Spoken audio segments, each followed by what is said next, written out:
Bonjour à tous. Je vois qu'il n'est pas encore tout à fait 10 heures, donc je vais quand même attendre que tout le monde ait le temps d'arriver de toute façon. J'espère que vous allez bien en ce vendredi.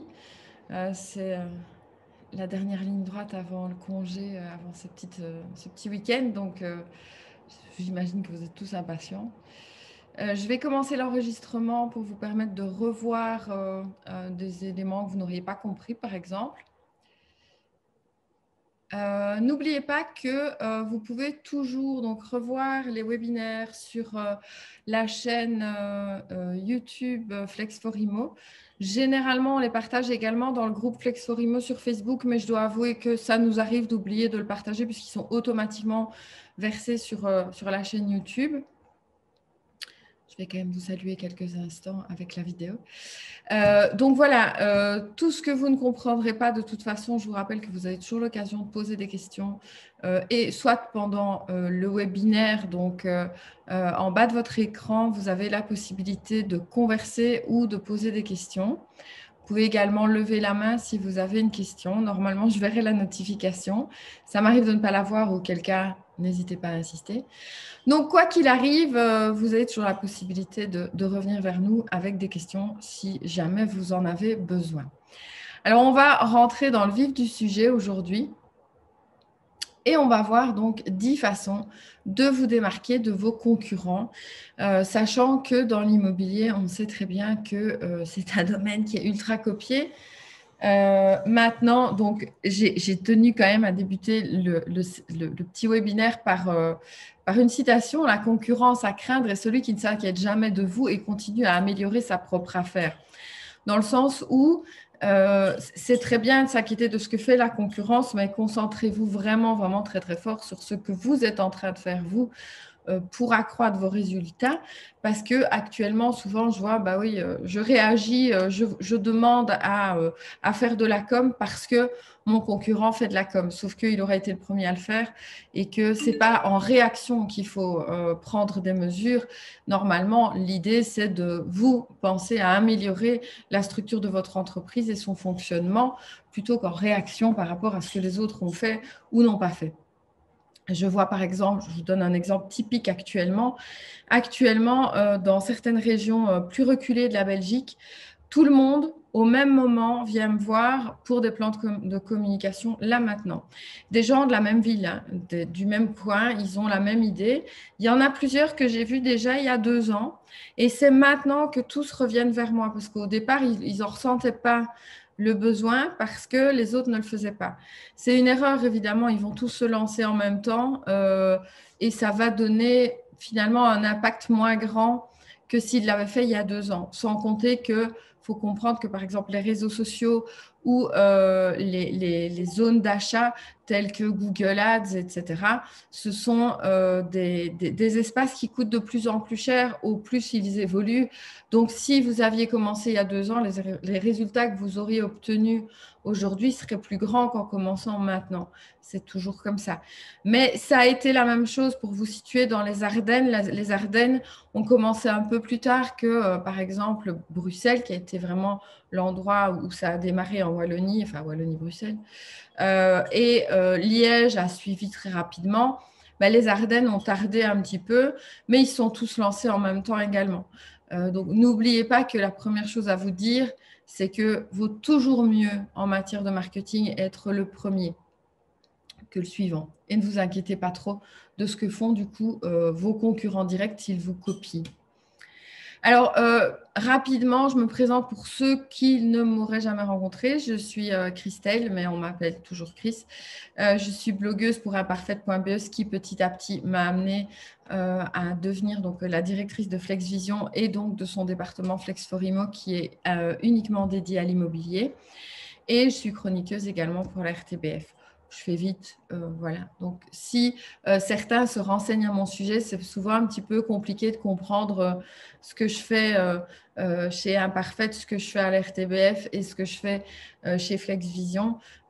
En gros, FlexVision, c'est mon emploi. Le reste, ce sont les choses qui, petit à petit, m'ont mené vers FlexVision. Mais mais ce sont des choses assez différentes, mais qui font de moi juste une communicante, en gros, essentiellement. Alors, mes observations sur le monde immobilier, je viens de vous en faire part rapidement. En gros, le problème dans l'immobilier, c'est que la communication ne démarre que quand les autres l'ont fait. Donc, en gros, on se lance dans le marketing parce que les autres l'ont fait. Alors, évidemment, il y a eu des novateurs dans le domaine, hein, mais sinon, si personne n'avait démarré, vous en seriez toujours à faire de la pub papier, j'imagine. Donc, c'est parce que certains ont mis un coup de pied dans la fourmilière, mais c'est vraiment un milieu dans lequel c'est très, très lent à démarrer au niveau de la communication. Or, ça vous nuit très, très fort parce que c'est un secteur, du coup, pourtant, qui est hyper concurrentiel. Or, vous êtes en train de vous marcher les uns sur les autres, du coup. Alors, je donne un exemple. Hein. ImoWeb, c'est l'exemple de la surenchère mal maîtrisée. Donc, allez, on va prendre… vous allez voir que votre concurrent fait de la DIMS. Vous allez vouloir faire de la DIMS. Donc, la DIMS, c'est le petit encart publicitaire avec votre logo. Alors, je ne dis pas que…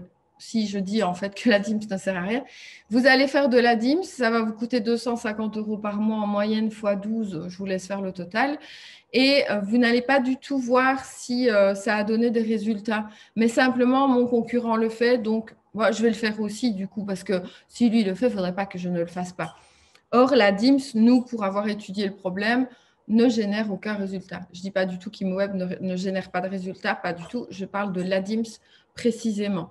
La DIMS est supposée vous amener de la visibilité, vous ramener des visiteurs. Ça n'entraîne pas ça.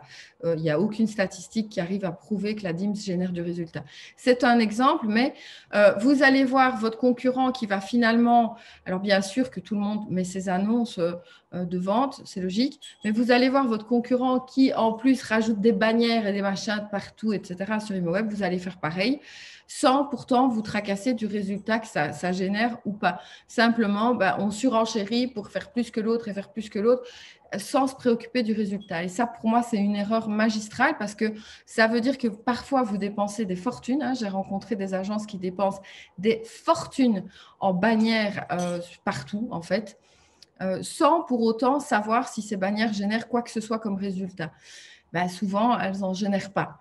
C'est notre travail à nous de nous poser cette question-là et de nous demander si vraiment ça génère des mandats, si ça génère, enfin bref, d'observer les KPI et de savoir si ça a donné quelque chose. Donc, c'est la première observation, ce n'est pas parce que quelqu'un d'autre le fait que vous devez le faire. Si ça ne marche pas pour lui et qu'il continue à le faire simplement parce qu'il ne se pose pas la question, ne soyez pas aussi idiot, entre guillemets, et ne faites pas pareil. Alors, on a vu des agences comme WeInvest qui se sont lancées vraiment à fond dans le marketing et qui ont fait que d'autres ont bougé. C'est comme ça que Bruxelles a fini par s'y mettre un petit peu et que finalement, à Bruxelles, tout le monde fait du marketing. Mais évidemment, tout le monde le fait un peu dans tous les sens. Tout le monde s'est dit « Oh mon Dieu, c'est le moment de faire de la com, je vais faire de la com, moi aussi je veux en faire ». Et sans aucune formation, sans réflexion, sans vraiment plan derrière, parce que le marketing, c'est avant tout une question de plan. Donc, faites des plans, réfléchissez, apprenez correctement, faites ça bien. Parce que sinon, encore une fois, ça revient exactement à la même chose que dans le premier point. On dépense, mais on ne sait pas dans quoi on dépense et on ne sait pas si ça donne quelque chose.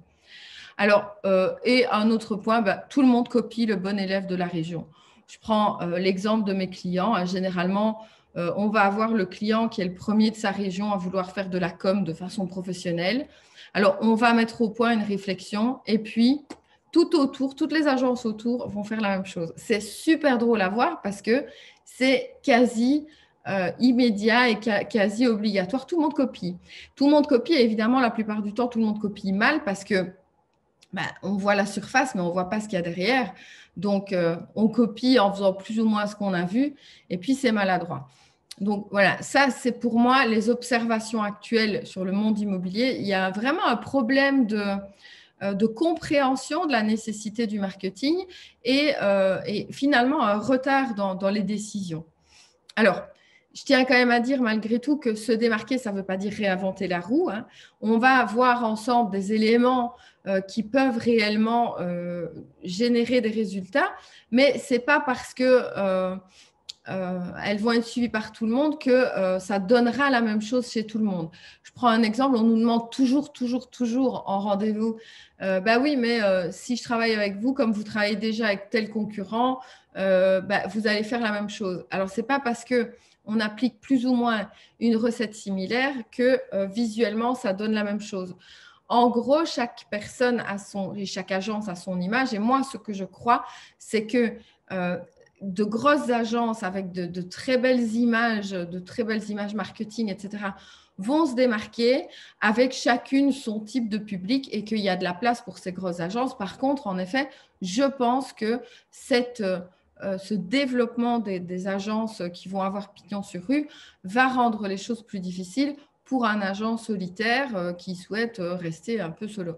Maintenant, évidemment, ce sera à chacun de tirer son épingle du jeu et il n'est pas impossible qu'un agent solitaire qui sait se faire épauler et qui sait mettre les pieds là où il faut et comme il le faut, se démarque et du coup devienne lui aussi un agent de référence dans sa région. Ce n'est pas du tout impossible non plus. Mais se démarquer, ça ne veut pas dire ne pas appliquer la même recette. C'est malgré tout appliquer la même recette. On sait que tout le monde doit faire du Google Ads, on sait que tout le monde doit faire du Facebook, on sait que tout le monde doit poster ses biens d'une certaine façon. Mais ça ne veut pas dire que le faire tous va faire que vous allez y perdre. Ça veut simplement dire que certains vont le faire mieux que d'autres, ça oui. Mais en tout cas, se démarquer, ça va être aussi un état d'esprit qu'on va voir juste après. Donc, pour moi, l'avenir de l'immobilier, c'est de grands groupes ou de fortes agences qui vont pouvoir investir dans la communication à hauteur de leurs concurrents directs. Et pour moi, vous avez quelques années pour vous placer, c'est les dernières années pour vous placer dans la concurrence. Il faut savoir que 6 agences sur 10 ont prévu d'investir dans le marketing immobilier pour 2021. C'est dans le sondage tout de suite. 6 agences sur 10. Les 4 autres, il faut savoir que les 4 autres, dans 3 ans, n'existent plus. Il faut en être vraiment conscient. Vous allez tous être impactés par l'arrivée de tout le monde dans le marketing et ça va être vraiment impactant sur le résultat final de l'immobilier. Alors, les agences qui sont déjà présentes, il faut savoir que celles qui investissent dans le digital, elles investissent entre 10 et 30% de leur chiffre d'affaires dans la communication.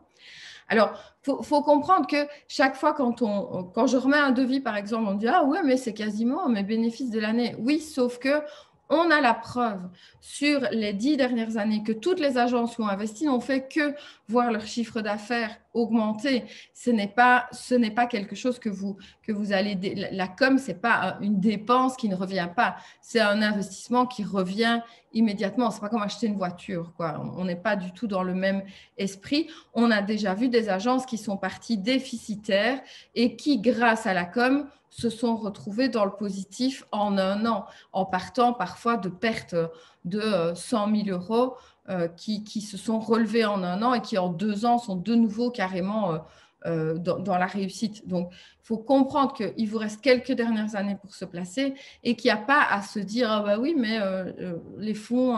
je ne veux pas dépenser mon bénéfice. » À un moment, c'est ou bien un investissement ou bien on s'en va. Alors, on va rentrer dans le vif du sujet. Donc, les différentes façons vraiment de vous démarquer de la concurrence, c'est d'abord d'avoir une identité visuelle forte. C'est vraiment pour moi un des pires éléments que je vois au quotidien sur les réseaux sociaux. Une identité forte, c'est qu'on a des couleurs stables et ça doit être tout le temps les mêmes. Si vous avez un rouge, vous n'avez pas un rouge approximatif. Si vous avez des polices, vous n'avez pas des polices approximatives. Ce n'est pas parce que vous avez engagé une étudiante pour faire vos réseaux sociaux que cette personne a le droit, sous prétexte que subitement elle aime bien une police un peu féminine et arrondie, de modifier votre identité sur vos réseaux sociaux. Pourquoi? Allez, je vous montre. Je vous montre 2 exemples de visuels qu'on faisait pour un client. Bon, je ne cache pas le nom du client, en soi, je m'en fous, il le sait. On a longuement débattu et Et voilà, c'est plus un client, pour être très clair, tout simplement parce qu'à un moment, nous, on ne peut pas se battre non plus contre des moulins. Donc, je vous prends l'exemple. Donc, il avait un certain rouge et des polices qui faisaient partie de sa charte graphique et un logo. Donc, dans chacune de nos publications, on respectait les polices, les couleurs, etc. Et puis, si vous regardez, il nous a obligés donc à faire un visuel qui est celui-là. Alors, certes, la dame qui gérait cette communication là-bas en interne aimait bien cette police d'écriture. Alors, non seulement elle n'est pas lisible, non seulement elle ne s'intègre pas bien dans l'image, puisqu'il y a toute une partie qui n'est pas lisible dans l'image, mais en plus, il faut comprendre une fois pour toutes que les gens, quand ils vont voir vos publications, ils ne sont pas sur votre page. Donc, ils sont sur leur téléphone et ils font défiler. Donc, votre image doit être identifiable en 1/10 de seconde en voyant passer.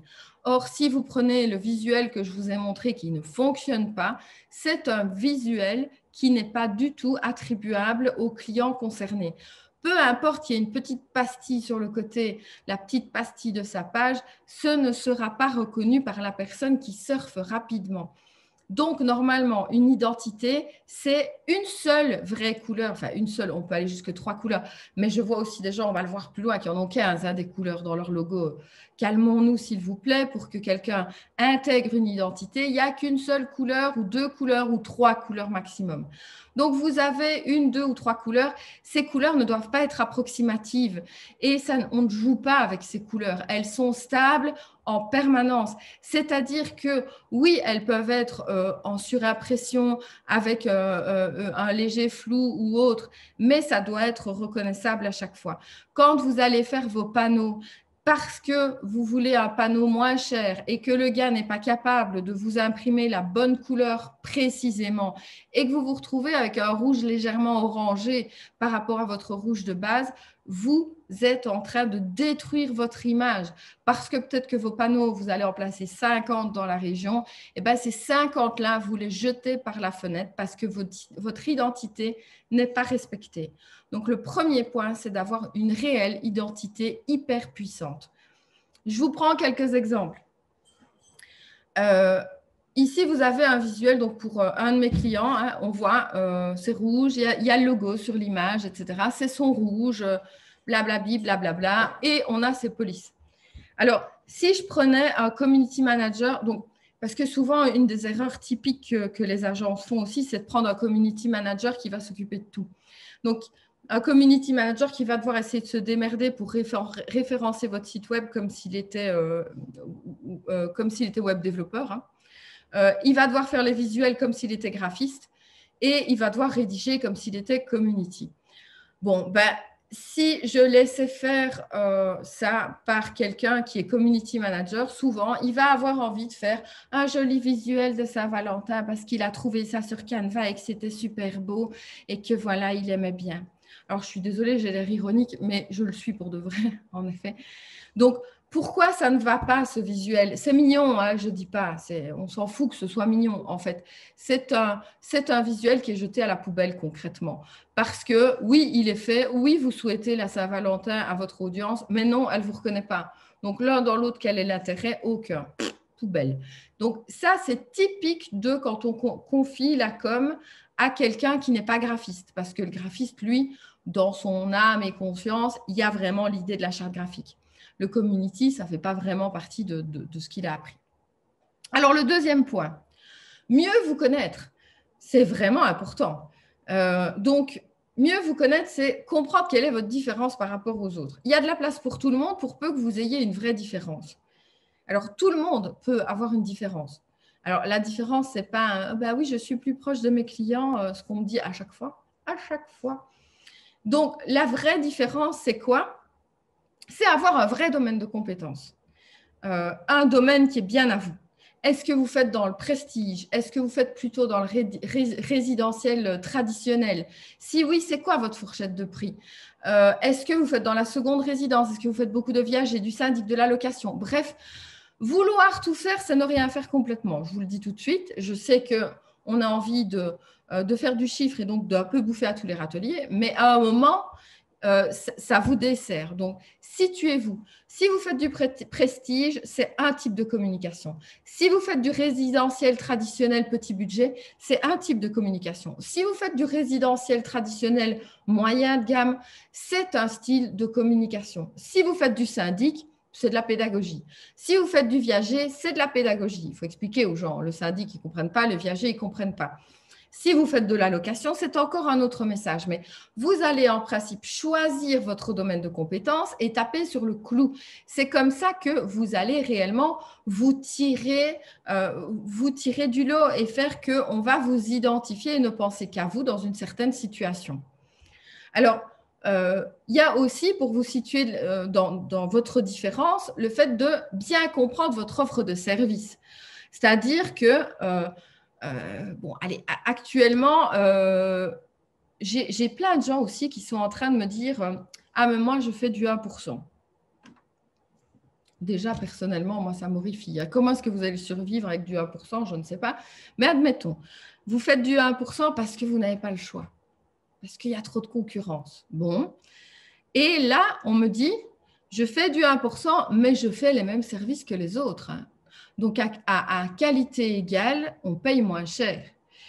Ça ne marchera pas d'un point de vue communication. À un moment, il faut être lucide. Ou alors, vous allez devoir assumer ce que vous dites et derrière offrir les mêmes services, c'est-à-dire photo professionnelle, plan, maîtrise, livret de description et tutti quanti. Vous allez faire peut-être du homestaging, etc. Donc, à qualité égale. Vous offrez la qualité égale que quelqu'un d'autre. Donc, en gagnant 1%, vous pouvez vous permettre de faire ça? Non.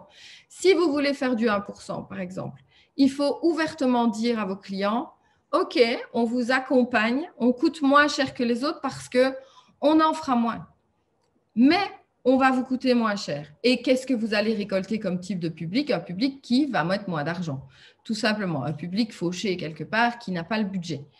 Par contre, si vous offrez plein de services, ça justifie un pourcentage de commissionnement élevé. Et ça justifie également ce que vous allez demander. Donc, c'est tout à fait possible d'aller jusqu'à du 5 ou du 7%. Je connais des agents qui travaillent à du 7%, mais je ne vous raconte pas les services derrière. Mais à un moment, vos services, votre offre de service doit être claire et définie. C'est quelque chose, quand on va sur une page Facebook, qu'on ne comprend pas. On ne comprend pas les 3/4 du temps ce que vous allez faire pour vendre un bien. Donc, bah oui, pour les gens, ça paraît cher de vous donner 6 ou 10 000 euros parce que vous allez faire ce que eux pensent être la même chose qu'eux finalement, avec une façon un peu plus professionnelle. Donc, situer votre différence, c'est réellement faire comprendre aux gens quelle est votre offre de service. Et votre offre de service, elle doit être différente que celle de vos concurrents. Dans ça, c'est à vous de vous pencher justement. C'est peut-être une des seules raisons où vous devez regarder ce que fait le concurrent et pas le copier, vous différencier. C'est pas rajouter un truc en plus parce qu'un tel le fait. Parce qu'à un moment, vous allez vous retrouver avec une liste de services qui devient presque finalement pas raisonnable. Alors, en fonction de tout ça, faites-vous aider. Je prends des exemples. À un moment, il faut aussi arrêter, c'est assez effarant, d'aller faire vos trucs sur Canva en permanence et d'être persuadé que le message va être clair. Donc, moi, je n'ai rien contre en soi des outils comme Canva où ici, c'est comme augmenter. Sauf qu'après, on voit des agences qui ont 200 biens par an, qui vendent 200 biens par an, se servir de ces trucs-là.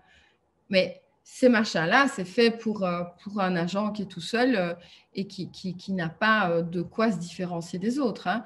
À un moment, faites-vous aider vraiment correctement. Ça ne sert à rien. Je vous montre quelques visuels. Voilà, ça a été la Chandeleur.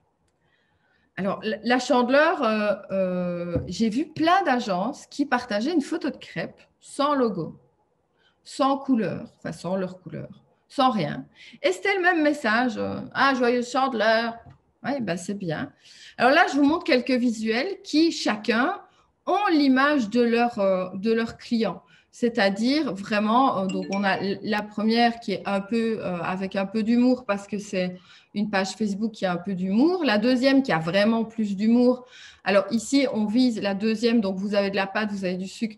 On est sur une page qui est ultra populaire, donc avec des biens entre 50 000, oui, ça existe encore, entre 50 000 et allez, 200, 250 000. Au-delà, les biens sont assez mal accueillis parce que le public n'est pas là pour ça.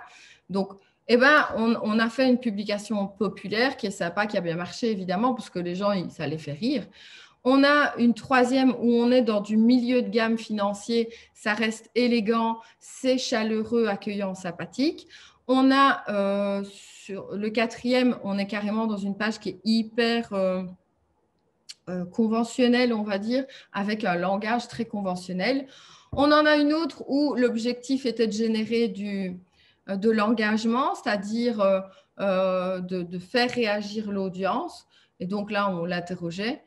Et puis une autre qui est très sobre aussi au niveau de la communication. Mais vous remarquerez que sur chacun de ces visuels, au moins, on reconnaît la marque.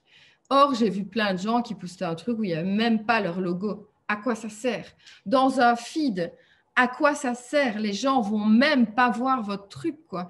Pas 2 secondes. Donc, il ne faut pas oublier qu'il faut aux gens beaucoup, beaucoup, beaucoup de visualisation de votre logo pour l'intégrer et comprendre que vous êtes une agence. Donc, si vous ne mettez pas votre logo chaque fois que c'est possible, ce n'est pas bon.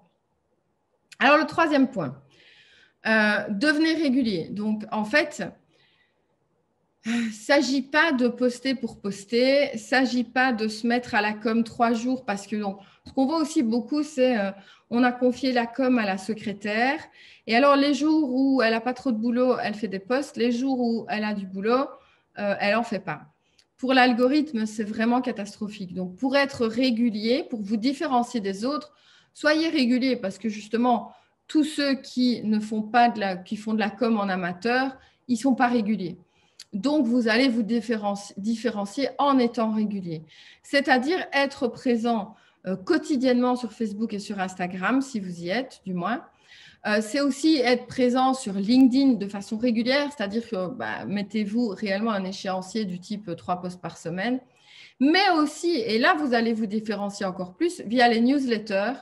Et alors, bon, là, je sais que c'est quelque chose qui fait peur dans les agences. Par contact téléphonique, combien de fois, parce que c'est aussi de la pub, hein, combien de fois avez-vous appelé vos clients cette année pour prendre de leurs nouvelles? Vous me parlez d'un truc trop bizarre, qui fait ça?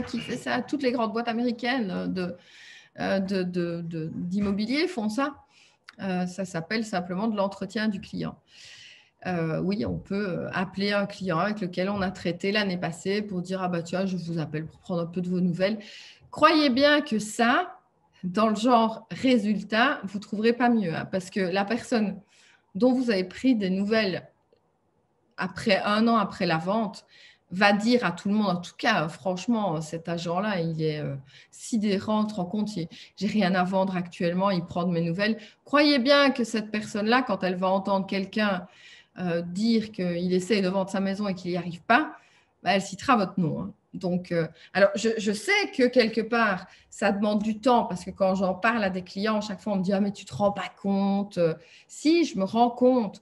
Je me rends compte qu'à un moment, peut-être délester la secrétaire du fait de gérer votre communication et demandez-lui de passer 3 coups de fil tous les matins à des clients de votre liste. J'en sais rien, mais en tout cas, c'est nettement plus important que d'autres choses qui sont faites au quotidien et qui n'ont pas la valeur et l'impact que ce petit coup de fil va avoir dans votre carrière. Et puis, évidemment, soyez réguliers dans les publicités payantes.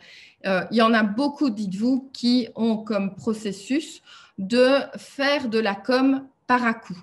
Alors, c'est super mauvais pour tous les algorithmes des réseaux sociaux. Hein, ils détestent ça. Donc, si vous voulez avoir un impact, faites de la pub payante, mais constante. Parce que plus vous serez constant, plus les algorithmes vont vous féliciter de ça. Alors, il vaut mieux mettre moins, mais tout le temps, que faire des à-coups de 5 000 €. Hein, j'en ai encore vu récemment. Ou parfois, on me contacte carrément en me disant, bah oui, je voudrais bien faire une campagne de génération de leads. On a besoin de leads actuellement. Et on me dit, ah oui, je veux bien mettre 2 000 € sur 3 semaines. Et on met 2 000 €. Ça, je vous dis tout de suite, moi, je dis non, je ne le fais pas. Je ne le fais pas. Je préfère mettre 200 € tous les mois que 2 000 € un mois. C'est hors de question que j'accepte ça parce que ce serait le pire service que je pourrais vous rendre. Donc, soyez réguliers et constants en permanence. Alors, permettez. Alors, apprendre à gérer les avis clients. Attendez, je vois qu'il y a une petite question. Est-ce qu'il y a une heure de prédilection pour poster sur Facebook? En soi, c'est à vous d'aller voir parce que l'heure de prédilection dépend de votre propre page et de ses statistiques. Donc, vous allez lire beaucoup de conneries dans la presse, etc., ou sur Internet qui va vous dire « Ah bah oui, l'heure idéale pour poster, c'était l'heure. » Alors, c'est l'heure à laquelle vous devez poster au départ. C'est vers 17 h, souvent, on dit, enfin, ça dépend des modes, en fait, mais postez au départ vers 17 h et puis voyez quand vos clients les regardent, vos publications. Il faut comprendre que cette idée d'heure idéale pour poster, elle date des débuts de Facebook, en fait, parce qu'à une époque, quand on postait, ça passait dans le feed immédiatement. Or, aujourd'hui, quand vous êtes sur Facebook, vous constatez quand même bien que vous voyez parfois des publications qui datent de 3 jours. Donc, ça n'a plus du tout aucun lien avec leur date de publication ou leur heure de publication. Donc, honnêtement, l'heure, le jour, on s'en fout. Évitez quand même de publier la nuit. Alors, pourquoi? Parce que pour que vous voyez bien une publication, il faut qu'elle ait généré du résultat dans la première heure, on va dire. C'est pour ça que c'est quand même important d'avoir une vague idée du moment où les gens sont le plus présents dans votre réseau. Alors, chez mes clients, ça va il y a des clients chez lesquels on va poster toujours vers 9 h parce qu'on voit que leurs clients ont tendance à regarder le matin quand ils arrivent au boulot. Ou alors, chez d'autres, c'est plutôt vers midi. Chez d'autres, c'est 18 h. Bruxelles, il y a beaucoup vers 18 h. Mais ça dépend complètement de vos propres statistiques. Donc, apprenez à lire vos statistiques et postez à ce moment-là, évidemment. Alors, au niveau des avis clients, donc, il faut comprendre que 9 particuliers sur 10 recherchent des avis clients avant d'acheter un produit ou un service et c'est valable aussi dans l'immobilier, 9 sur 10. Donc, les gens font plus confiance aux avis qu'ils trouvent sur Google ou sur Facebook qu'à leur propre famille. C'est un truc assez hallucinant et c'est prouvé actuellement. Donc, faites bien attention à ça. Vos avis sont importants, sont centraux. Or, tous les jours, je vois des agences qui ne gèrent pas leur Google My Business. Donc, il y a carrément des gens qui leur posent des questions et on ne leur répondra jamais. Jamais. Imaginez un peu le ressenti de cette personne. Ou alors des gens qui vont démonter l'agence et personne ne leur répond. Ce qui veut dire que moi, si je veux faire appel à cette agence, je vais aller voir les avis Google et je vais voir qu'on ne prend même pas la peine de répondre à un client qui n'est pas content. On voit aussi des agences qui n'ont même pas créé eux-mêmes leur Google My Business. Donc, il s'est créé automatiquement et personne ne le gère, personne ne s'en sert. Il y a des avis négatifs, mais je pense que l'agence n'est même pas au courant de ce détail. Et il y a en plus beaucoup d'agences, et là, je suis certaine que parmi les gens qui assistent aujourd'hui, il y en a beaucoup dont c'est le cas, il y a plein d'agences qui n'ont même pas de plan de génération d'avis positifs. C'est-à-dire que personne n'a réfléchi à, tiens, comment est-ce que je vais faire pour avoir des avis positifs? Alors, bien sûr, vous avez des outils comme Real Advice, etc., mais Google est encore supérieur à tout ça. Hein. C'est la première chose que les gens vont regarder. Ils vont regarder sur Google et vos étoiles sur Facebook.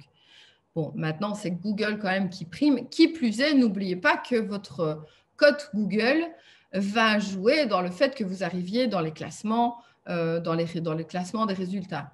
Donc, ne pas avoir de stratégie dans ce domaine-là, alors qu'il s'agit juste d'apprendre à demander un avis et de savoir le faire et de savoir transmettre le bon lien. C'est pas grand-chose hein, au final. C'est vraiment pas grand-chose. Alors, si nous avons eu des avis négatifs de personnes qu'on ne connaît pas, on n'a jamais eu de contact, on ne sait pas qui c'est, comment répondre correctement, ben, on répond bonjour. Après recherche dans notre base de données, nous ne savons pas du tout qui vous êtes et quels problèmes vous avez pu rencontrer parce que vous ne faites pas partie ni de nos clients ni de nos prospects. Donc, a priori, il doit y avoir une erreur d'identification. Je vous propose malgré tout de nous contacter si ce n'est pas le cas et nous prendrons en charge votre problème, blablabli, blablabla. Alors, c'est un métier aussi de savoir répondre à des avis négatifs. Alors, comprenez ce que veulent les clients. Donc, qu'est-ce qui va attirer les clients vers vous ou qui va faire qu'ils ne viendront pas vers vous, pardon. Donc, le premier besoin des clients, c'est l'estimation de bien à 51%. C'est-à-dire que c'est le truc où ils ne se sentent pas tout à fait capables de faire ça tout seuls. C'est l'estimation. Ensuite, ils attendent des conseils techniques et juridiques à 50%. Ce qui veut dire que si dans vos réseaux sociaux, vous arrivez à transmettre le fait que vous êtes un bon conseiller, vous allez générer de l'intérêt. Donc, ce sont les deux premiers éléments. Ensuite, ils veulent une ultra présence sur les réseaux, c'est-à-dire que oui, des gens se disent que vous n'êtes pas bon sur les réseaux et que donc vous ne serez pas bon pour vendre leur maison si vous avez un petit nombre d'abonnés. Avoir 300 abonnés sur Facebook pour une agence immobilière, ce n'est pas rassurant. Dites-vous que la plupart de vos clients ont autant d'abonnés ou voire plus d'abonnés que vous. Ils ont plus de connaissances. Donc, ils vont faire plus de résultats en postant leur annonce sur leur propre Facebook que sur le vôtre. Donc, vous vous doutez bien que niveau crédibilité, on est au fond du lac. Alors, 47% des clients estiment que les agents ne font pas grand-chose pour vendre un bien. C'est-à-dire que selon les enquêtes diverses, on a retrouvé 47 clients qui pensent qu'eux aussi sont capables de faire des photos comme un agent, qu'eux aussi peuvent poster sur ImoWeb et qu'eux aussi peuvent poster dans les groupes Facebook, etc. Ce qui signifie que si vous ne pouvez pas démontrer que vous faites plus que ça, forcément, ils ne vont pas faire appel à vous. Donc, ces 47% des clients doivent être prévenus de tout ce que vous allez faire pour vendre leurs biens et se rendre compte que c'est évidemment trop compliqué pour eux. Si vous n'allez pas leur prouver ça, si on va sur des pages Facebook, ce qu'on voit beaucoup, c'est beaucoup de blabla de la secrétaire qui vient tirer la galette des rois. On va voir, alors c'est sympa, il faut le faire aussi, mais par contre, des conseils juridiques, j'en vois pas souvent.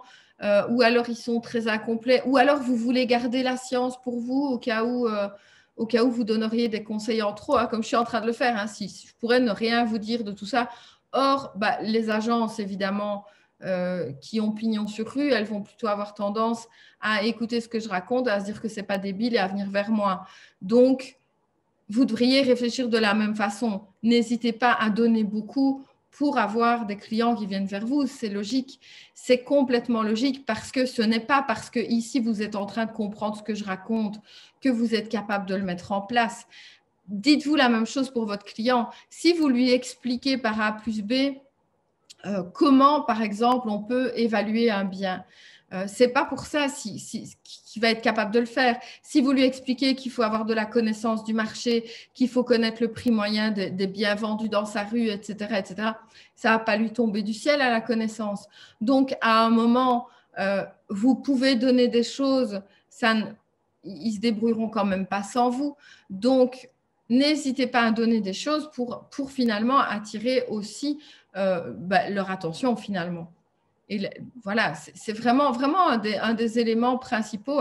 Quand on écrit des articles de blog, il y a plein de fois où j'ai des clients qui me disent « Ouais, mais ton article, quand même, t'imagines, tu donnes tous les conseils pour vendre la maison tout seul. » Ils vont vendre leur maison tout seuls.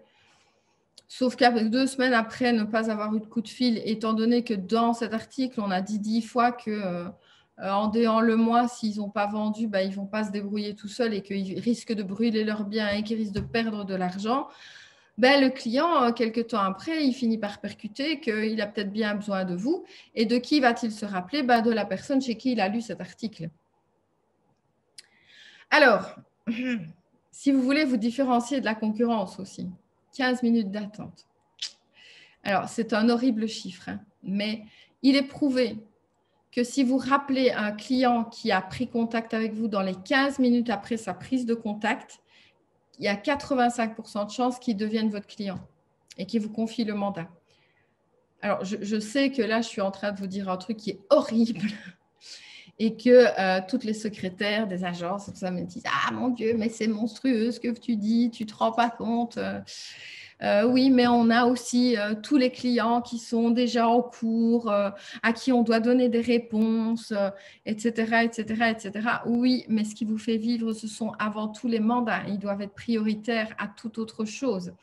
Donc, quelqu'un qui fait une demande d'estimation, oui, vous avez 15 minutes pour le recontacter. Et je suis désolée que ce chiffre déplaise, je comprends qu'il déplaise, mais pourtant, c'est le chiffre réel. Or, ceux qui le feront, c'est prouvé qu'ils vont avoir du résultat. Alors, vous pouvez rappeler moins vite, mais on sait que la moyenne se situe entre 24 à 36 heures avant un rappel, voire pas de rappel du tout. Je veux dire, nous, dans notre boulot, on a ce qu'on appelle des campagnes de génération de leads. Hein. Donc, ce qu'on fait, c'est que il y a des campagnes qui tournent avec des gens qui demandent à être recontactés pour vendre leurs biens. Et tous les jours, donc, les agences reçoivent 1, 2, 3, 4 leads en fonction de leur investissement. Hein, donc, 4 personnes à rappeler, par exemple. Et nous, tous les jours, le lendemain, on dit alors qu'est-ce qu'ils ont donné, les leads de la veille. Pourquoi? Pour affiner les campagnes à chaque fois. Et plein de fois, les agences nous répondent « Ah, je n'ai pas encore eu le temps d'appeler.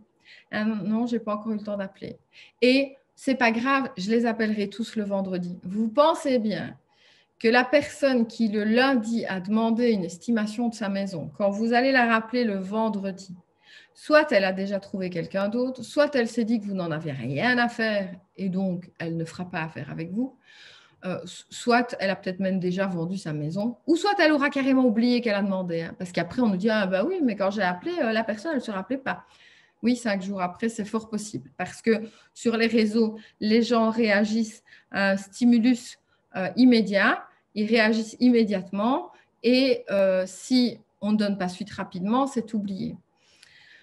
Bon, c'est un petit peu dommage hein, quand même qu'on rappelle si peu rapidement les gens. Et si vous voulez vous différencier, croyez bien que c'est certainement un des premiers points sur lesquels vous devez travailler. Sans doute un des plus importants de tout ce que je vous dis aujourd'hui. Faut se dire aussi qu'un client sur 3 qui appelle pour un bien à acheter, il a un bien à vendre. Donc, encore typiquement dans ce même état d'esprit, quand on lance une com, nous, un bien à vendre, c'est un outil pour aller chercher des mandats. Donc, quand on met un bien sur les réseaux sociaux, l'objectif en soi n'est pas réellement de le vendre, puisque pour ça, il y a encore ImoWeb. Nous, ce qu'on fait, c'est qu'on met un bien, alors surtout si on sait qu'il va bien marcher, on va bien le mettre en avant. Et oui, l'agence va être envahie d'appels ce jour-là, parce que le bien est typique de ce qui est très recherché, etc. Or, la plupart du temps, et ça je le dis, je le répète, les agences vont nous dire il faut absolument arrêter, retirer le bien de la page Facebook, on a beaucoup trop d'appels. Pour moi, c'est de l'inconscience de nous dire ça. Et c'est de la désorganisation aussi, parce que dans ce cas-là, on peut aussi dire que quand on sort ce bien, il y a plus de gens qui seront là pour écouter, pour donner un coup de main, par exemple, à la centrale téléphonique qui est là ou au secrétaire. Qui sait. Mais en tout cas, pourquoi c'est important? Parce que tous ces gens qui appellent, bien sûr qu'ils ne vont pas tous avoir le bien, bien sûr qu'ils n'auront peut-être même pas tous la possibilité de le visiter, mais par contre, si vous preniez la peine à tous ces gens de leur dire « Ah ben tiens, quelles sont les caractéristiques du bien que vous recherchez? Je vais regarder si j'en ai pas d'autres. » Alors, on sait très bien que oui, vous en avez peut-être ou non, vous n'en avez pas, ce n'est pas le problème, mais ça montre au client que vous vous intéressez à lui. Et au point suivant, lui demander « Et actuellement, vous avez un bien à vendre ?» Parce que justement, j'ai plein d'acquéreurs potentiels qui cherchent un bien également. Donc, peut-être que vous pouvez m'aider à trouver ce bien. Et donc, vous allez voir que rien qu'avec ce nouveau réflexe, vous allez avoir plein de mandats en plus. Sauf que il y en a plein qui n'osent même pas poser la question. Ah ben oui, mais les gens, ils sont fâchés au téléphone parce qu'ils ne peuvent pas visiter le bien dont on a fait la pub. Et après, vous faites un métier commercial, il faut aussi voir comment est accueillie la personne et comment on gère ce coup de téléphone. Alors, je sais que je ne dis pas que des choses qui plaisent, hein, je suis désolée, mais vous verrez que franchement, si vous essayez d'appliquer, les différences sont vraiment notables. Alors, soyez plus créatifs. Donc, il y a, allez, un an et demi, 2 ans, peut-être 3, je ne sais même plus parce que ça remonte quand même et le temps file. On avait commencé à mettre chez les clients une troisième photo d'album, donc le logo de l'agence. Alors depuis, la terre entière le fait. C'en est rigolo, hein. C'en est drôle parce que finalement, c'est devenu typique. Typique, tout le monde fait la même chose. Bon, alors maintenant, il faut être un peu plus créatif. Alors, créatif, c'est quoi? C'est trouver votre propre façon de montrer un bien. Ici, par exemple, on a la photo de l'agent et sur la page d'accueil, il y a la référence du bien et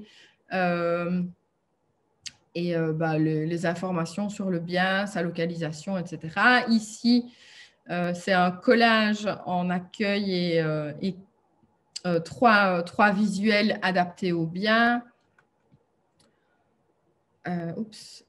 Donc, l'idée, c'est d'être en tout cas plus créatif dans vos compositions, etc., sans faire des trucs moches et sans en changer tout le temps. C'est-à-dire que chez ce premier client, par exemple, au départ, c'était son logo en 3e photo. Le changement, on l'a fait une fois et on ne changera plus avant 1 an ou 2 ans. On ne change pas de type de visuel toutes les semaines. Parce que, justement, comme je vous le disais tout à l'heure, vous devez avoir une identité unique et immuable. Et ça ne doit pas bouger.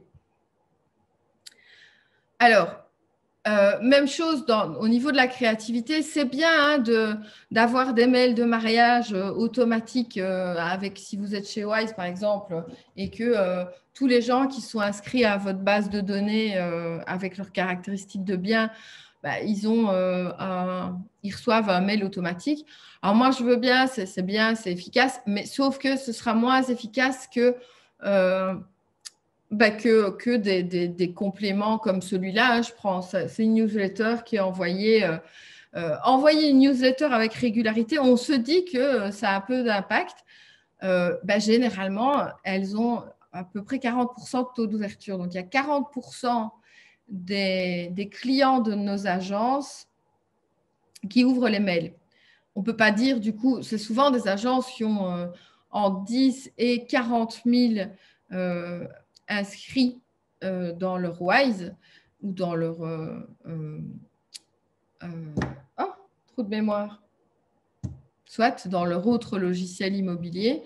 Eh bien, c'est 10 000 à 40 000 personnes. Il va donc y avoir 40% de gens qui vont ouvrir ces mails. Ça veut dire que 40% des gens sont intéressés d'ouvrir le mail de son agence immobilière, de leurs agences immobilières. Donc, ça vaut quand même la peine de se rappeler à leur mémoire. Alors, 8e point pour vous démarquer, simplement de suivre vos statistiques. Alors, je vous donne des chiffres qui sont des chiffres normaux.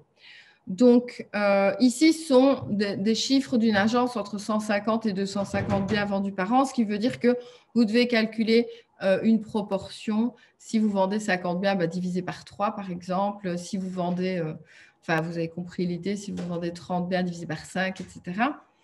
Une page Facebook qui est entretenue de façon correcte, elle va grandir en moyenne de 100. Alors, je mets à 250 abonnés par mois. C'est dans la moyenne, mais on a des pages qui grandissent de 400 abonnés par mois. Et je ne parle pas en liaison avec des concours. Les concours, n'oubliez pas quand même que les concours sont une audience fictive. En soi, les gens ne se sont pas abonnés à vous réellement parce que vous êtes une agence immobilière, mais ils sont abonnés parce qu'ils veulent gagner quelque chose. Donc, ça sert, les concours, on ne peut pas nier que ça reste efficace, mais quelque part, l'audience est tout de suite moins qualifiée. Mais donc, dans une page normale, doit grandir entre 100 et 250 abonnés par mois et jusque 400 abonnés. C'est d'ailleurs exponentiel, en fait. c'est assez intéressant de voir que une page qui a 5000 abonnés va grandir de 300-400 abonnés par mois. Une page qui a 3000 abonnés va grandir de 100 à 200, enfin, etc., etc. Donc, vous devez grandir de façon régulière. Si vous stagnez, c'est que le travail est mauvais. Alors, une publication naturelle doit toucher entre 1000 et 8000 personnes au minimum. Si vous avez donc une moyenne de 1000 abonnés, votre publication naturelle doit toucher entre 1000 et 8000 personnes au minimum. Une publication payante doit toucher entre 10 000 et 30 000 personnes pour 20 € d'achat. Si vous êtes en dessous de ça, c'est que votre façon de configurer vos publications payantes sont mauvaises. Votre façon est mauvaise, pardon. Donc, entre 10 000 et 30 000 personnes pour 20 € d'achat, c'est une norme si c'est bien fait. Et une moyenne de visiteurs pour un site entre 150 et 250 biens vendus par an, une moyenne de 5 000 visiteurs par semaine pour 30 000 pages vues, c'est une moyenne. Ça veut dire qu'il y a des clients chez nous qui ont 10 000 visiteurs par semaine et d'autres 2 000. Mais c'est une moyenne qui est correcte. Ça veut dire aussi que pour nous, quelqu'un qui est en dessous de ça, on va le faire remonter. L'objectif, c'est absolument de travailler vos statistiques. Alors, vous allez me dire, oh ouais, mais les statistiques en soi, on s'en fout. Non. Non, parce que c'est la preuve que ça marche ou ça ne marche pas. C'est la preuve que ce que vous faites fonctionne ou ne fonctionne pas. C'est la preuve que vos communications de ce mois-là sont bonnes ou ne sont pas bonnes. C'est la preuve que vous suscitez de l'intérêt ou pas. Et plus vous avez d'abonnés, plus vous avez, et ça c'est clair, plus vous avez de clients. C'est vraiment en relation. C'est vraiment réellement prouvé que le lien est fait entre l'un et l'autre. Plus d'abonnés Facebook, c'est plus de clients. Et pas que des clients acquéreurs. Alors, arrêtez aussi de penser que vos photos sont belles quand elles ne le sont pas. Je prends cet exemple parce que personnellement, je trouve qu'à un moment, il ne faut pas non plus se moquer des clients et qu'il ne faut pas s'attendre à des résultats percutants. Ici, c'est 2 photos d'agence pour le même bien. Le bien a été retiré de l'une pour être mis dans l'autre. Ces 2 agences-là disent photo professionnelle. À un moment, il faut bien vous dire que les clients, ils sentent quand même quand on se moque d'eux. Alors, j'entends bien l'argument, oui, mais les gens sont déçus quand ils viennent parce que la photo, c'était grand angle, gna gna gna gna gna. Ce sont des excuses, hein, ça. Vous travaillez de base aussi pour le vendeur. Donc, le vendeur, ce qu'il attend de vous, c'est que vous attiriez des gens dans sa maison. Et pour ça, il va vous payer, allez, je vais taper bas, il va vous payer 6 000 €. Alors, OK, le visiteur va peut-être vous dire que la pièce est plus petite quand on y est. Si vous voulez. Si vous voulez. Mais votre boulot, c'est aussi ensuite d'amener ce visiteur dans d'autres biens que vous avez. C'est aussi de montrer d'autres possibilités, de présenter le bien d'une façon efficace, etc. Mais à un moment, si vous ne faites pas tout pour attirer des visiteurs dans le bien de votre client, en effet, franchement, votre commission, elle n'est pas méritée. Parce qu'alors, je suis désolée, l'agence qui a fait ça, moi, c'est, je ne sais pas, si c'était la maison de ma soeur ou de ma cousine, à un moment, je lui dis très clairement que cette agence se fout de sa tronche. Hein. Parce que qu'elle fasse les photos elle-même, elle fera mieux. Hein. La plupart de vos ados feront mieux comme photo. La plupart de vos ados, rien qu'en faisant une retouche sur leur téléphone, ils feront mieux que ça. Et ensuite, hein, la plupart de vos ados, ils seront capables de vous mettre les photos sur ImoWeb tout seuls. La plupart de vos ados ont plus de contacts sur leurs réseaux sociaux. Enfin bref, n'importe qui dans 5 ans fera mieux que cette agence-là. Et je trouve qu'il y a un moment où il faut arrêter aussi de vouloir faire des économies sur le dos des clients. Les clients le sentent, hein, ça à un moment. Et donc, n'iront pas vers vous. Faut aussi vous dire que sur les réseaux sociaux, personne n'a envie de s'abonner sur une page où il y a des photos pareilles. Parce que ça, franchement, on cherche une maison, ça ne vous fait pas rêver. Hein. franchement, ça ne vous donnera pas, même si vous avez un petit budget, ça ne vous fera pas rêver de voir une photo bien, bien moche comme ça.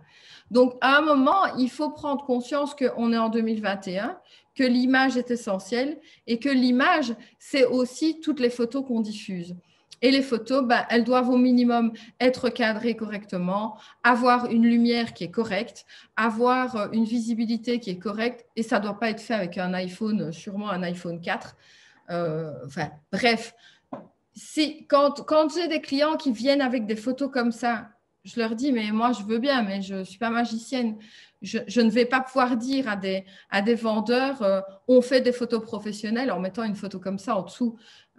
Les gens, ils ne sont pas idiots, quoi. On ne peut pas tout le temps miser sur la bêtise du public, hein, à un moment. Donc, si vous voulez vous différencier, offrez des vrais services de qualité. Ne dites pas que vous faites un truc que vous ne faites pas. Parce qu'à un moment, les gens s'en rendent compte et ça, c'est pas bon. Hein, je prends l'exemple d'une marque récemment, Louis-Etu, qui était une marque de bijoux française qui a cartonné. Ah, ça, ils ont bien cartonné. Et ils disaient que c'était une fabrication française et puis ça a été découvert que c'était une fabrication chinoise. Eh bien, c'est fini. Actuellement, ça va très, très mal. Donc, c'est la même chose. Hein. Ne dites pas que vous faites des photos professionnelles si ce n'est pas le cas. Parce que ça se ressent. Et aussi, ne demandez pas à votre community manager d'obtenir les mêmes résultats sur les réseaux sociaux avec la photo de gauche ou la photo de droite. Si vous ne donnez pas les moyens à la personne qui gère votre com de gérer votre com correctement, il ne faut pas s'attendre à des résultats idéaux. Exemple, cette agence-là, évidemment, le jour où elle se lance sur Instagram, je pense qu'on ne fera pas de miracle. Et Instagram étant un réseau de l'image, je ne crois pas qu'on fera des miracles avec des photos pareilles. Même chose pour vos vidéos. Hein. Dites pas aux gens que vous faites des vidéos professionnelles si ça se voit très, très fort que leur gamin est capable de faire la même. Si vous faites votre vidéo avec TikTok, à un moment, il faut arrêter de dire que vous faites des vidéos professionnelles. Ou bien, quand vous faites des vidéos publicitaires et que vous faites une vidéo, j'en ai encore vu une récemment, qui est carrément gênante. Elle est gênante, elle est ridicule. On a une vidéo qui a probablement été faite avec Canva ou que sais-je, avec des morceaux de vidéo qui passent dedans pour faire de la pub pour l'agence. Je me demande s'il n'y a pas même la musique de Top Gun. Enfin, bref, et c'est d'un mauvais goût suprême. Alors, on regarde la vidéo et sur la page Facebook, elle a 2 likes parce qu'il doit y avoir le gérant et probablement sa mère qui a liké. Mais les gens, quand ils regardent ça, ils ont l'impression que vous êtes une agence des années 80. Donc, à un moment, si vous voulez vous démarquer, faites quelque chose de beau. Ou alors faites quelque chose de drôle. Si vous ne faites pas de la qualité, soyez drôle au moins. Parce que le drôle compense souvent le manque de qualité. La même chose, hein. Voilà, nous faisons des photos professionnelles. Alors, s'il vous plaît, non, hein, ce n'est pas de photos professionnelles, ça, s'il vous plaît. Enfin, la deuxième est une photo professionnelle, évidemment. Alors, même chose, hein. Quand on garde une thématique, et là, c'est un exemple d'une agence que j'ai trouvée sur Instagram, on voit qu'ils ont fait plein de photos pro de l'équipe. Hein, et puis, à un moment, ils font des photos à l'iPhone, genre ça. Sur Instagram, ça ne marche pas. Sur Instagram, ça ne passe pas ce genre de choses. Sur Instagram, on peut mettre que des belles photos, enfin des photos professionnelles. Et donc, si vous allez sur le compte de cette agence, il y a une vingtaine entre 20 et 30 likes sur chaque photo professionnelle. Et puis celle-là, elle n'en a plus que 7.